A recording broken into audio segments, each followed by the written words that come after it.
life of a detective is you're working 7 days a week.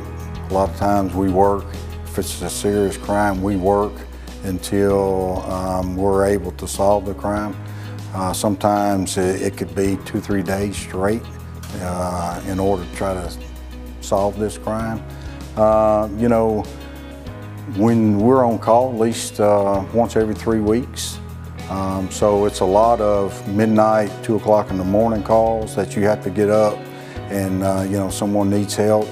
There's a scene to process. There's someone that you know, that you need to help. So being a detective is 7 days a week and multiple hours.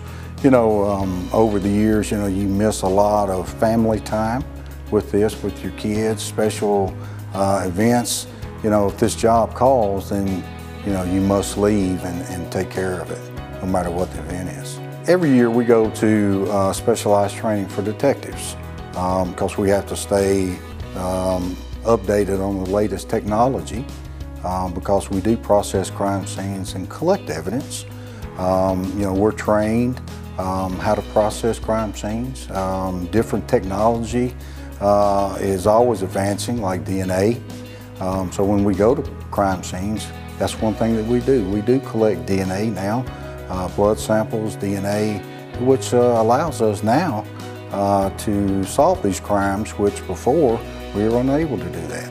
My motivation is the reward of being able to solve these crimes and actually help the victims.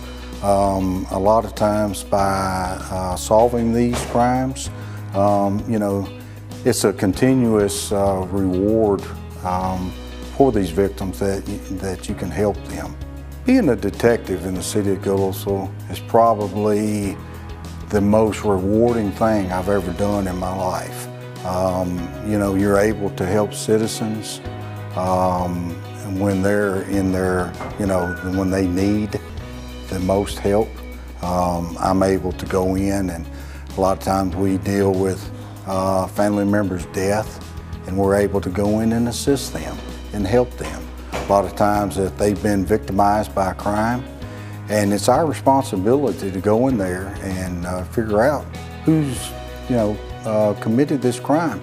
And we use our experience to process the crime scene, collect the evidence, and that's only part of it.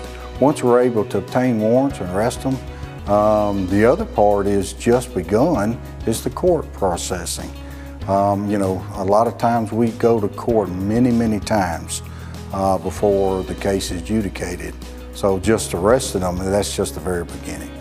A lot of, I believe, the crimes that are committed are drug related.